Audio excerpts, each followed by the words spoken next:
Waalaikumsalam, berjumpa lagi bersama saya Wong Ganteng Sak Donyo.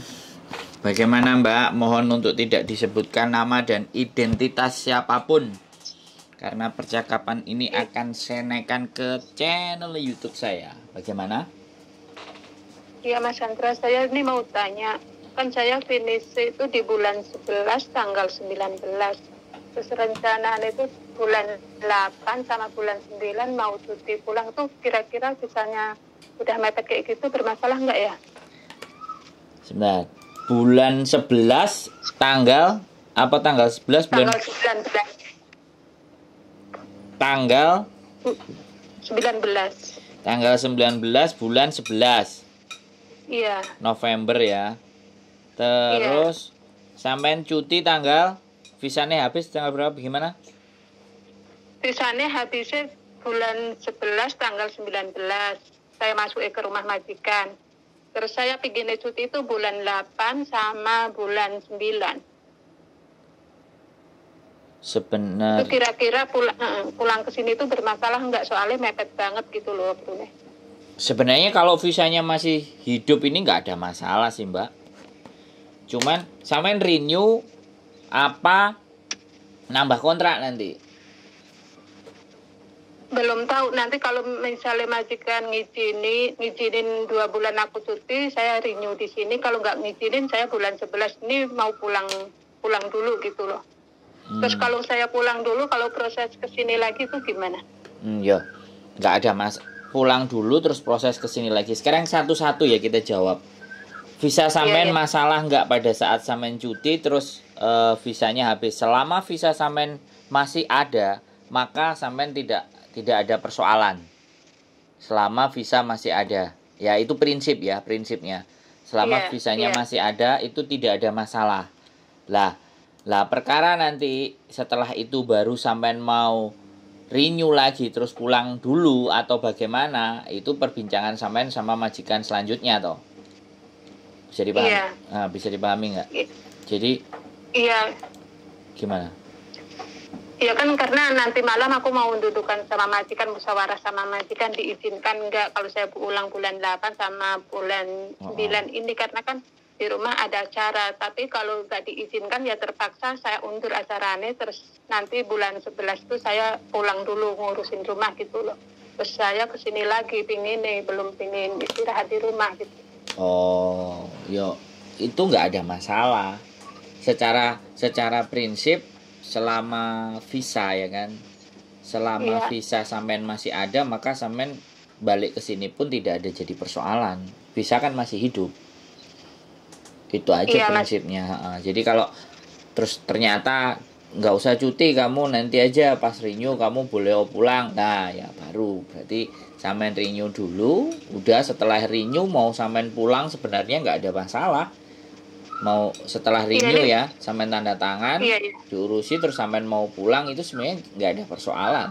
Cuman saya nggak ngerti, namanya majikan kadang-kadang ada yang nggak was-was, nggak balik atau apa. Nah itu kan psikologinya majikan sendiri-sendiri masing-masing, saya nggak bisa tahu kalau yang untuk urusan itu gitu loh Mbak. Bisa dipahami nggak? Iya. Intinya sampean nggak ada masalah menurut saya, tidak menjadi persoalan. Jadi bebas mau cuti dulu terus nanti mau balik karena visa masih hidup, atau sampean mau renew dulu terus pulang Indonesia baru visa turun baru sampean balik juga nggak ada masalah. Dua-duanya nggak ada persoalan. Itu nggak masalah seandainya nanti mau pulang bulan 8 tuh renew dulu, nggak masalah, atau nunggu pulang ke sini dulu baru renew? Sampean bulan 8, sedangkan sampean finish itu November, bulan 11 itu masih 3 bulan. 2 bulan itu baru Mbak. November ini berarti sampean bulan 10. Bulan 10 itu apa, Oktober baru boleh. Sampean renew-nya itu Oktober. Kalau bulan 8 itu masih kemajuan gitu, terlalu cepat. Karena majikan entah ngizinnya atau enggak, karena 2 bulan gitu loh. Karena kalau ada acara di Indo tuh, kalau pas di bulan 8 tuh, kalau orang Jawa kan nggak boleh tuh pas sasi suro. Terus saya kan selebaran sasi suro itu di bulan 9. Bulan 8 majikanku tuh loihang. Kan sekali majikan nggak ada, ingin saya tuh pulang gitu loh. Daripada ribet. Iya. Ya nggak ada masalah Mbak. Jadi yang ingin saya sampaikan kepada sampean secara prinsip, selama visa sampean hidup, ya itu prinsip ya.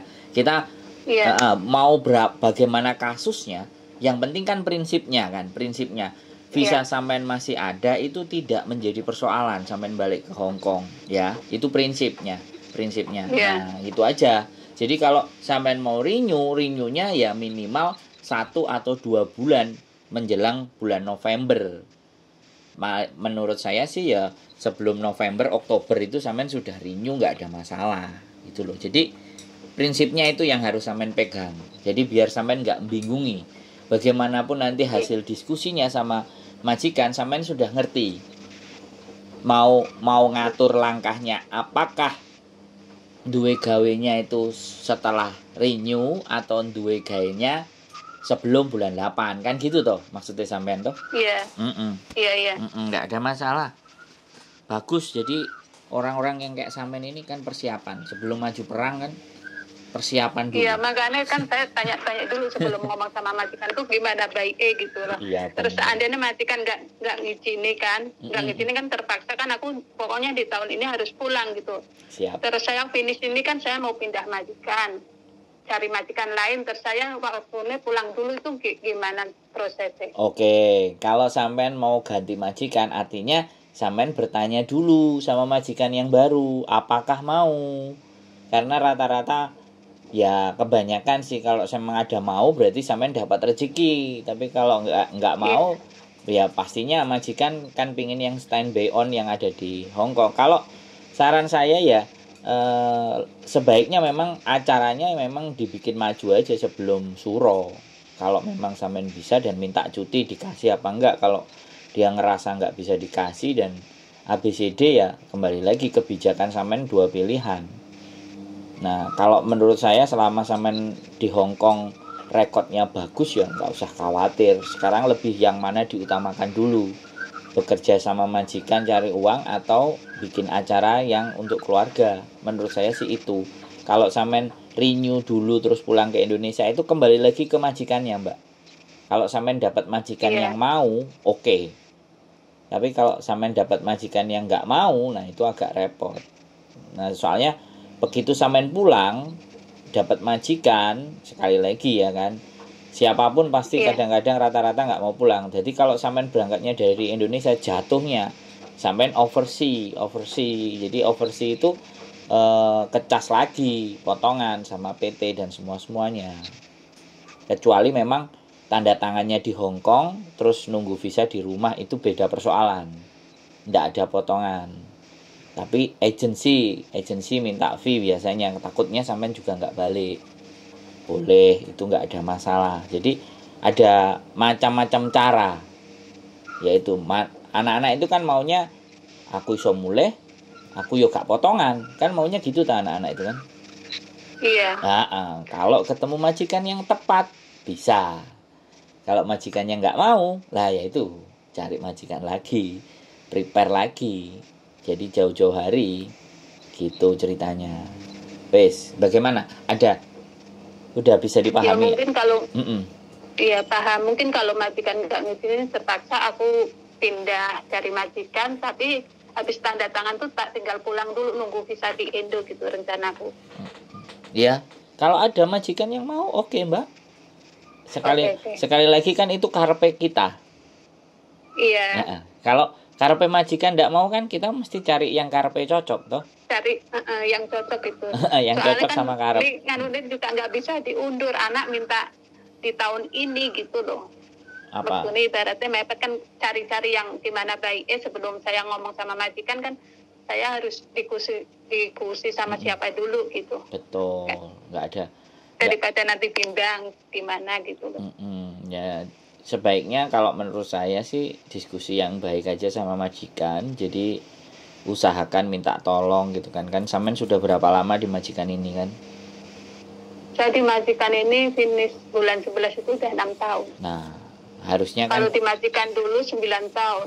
Nah, jadi sampean rekodnya kan panjang-panjang. Jadi kalau telepon aku ada anakku kayak gini, aku kasih waktu ya buat pulang bulan sekian. Ngomong baik-baik kan pasti dikasih lah. Jadi nggak ada masalah, biar nanti bisa renew sama dia gitu Mbak ya. Wis sudah bisa cukup memahami, nggak ada yang lagi ditanyain, nggak bingung?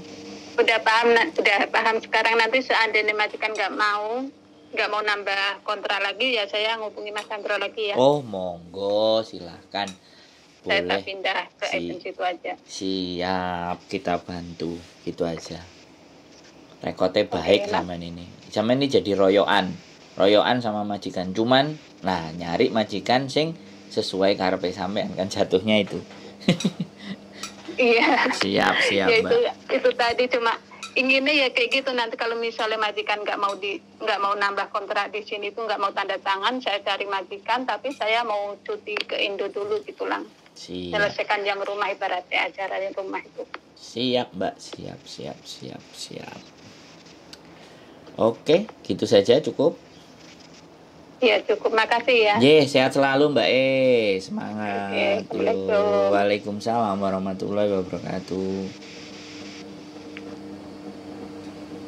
Ya, dilema ya. Sekali lagi namanya orang tua ingin ada hajat acara di rumah, tapi kebentur dengan kepentingan majikan, dan mbaknya juga masih ingin kerja di Hong Kong. Tapi ya sudah, sekali lagi kehidupan itu selalu tentang sebuah pilihan. Apapun pilihannya kita harus siap dengan risikonya, dan saya senang yang mbak seperti ini ngajak ngobrol, ngajak diskusi kira-kira bagaimana dan seperti apa.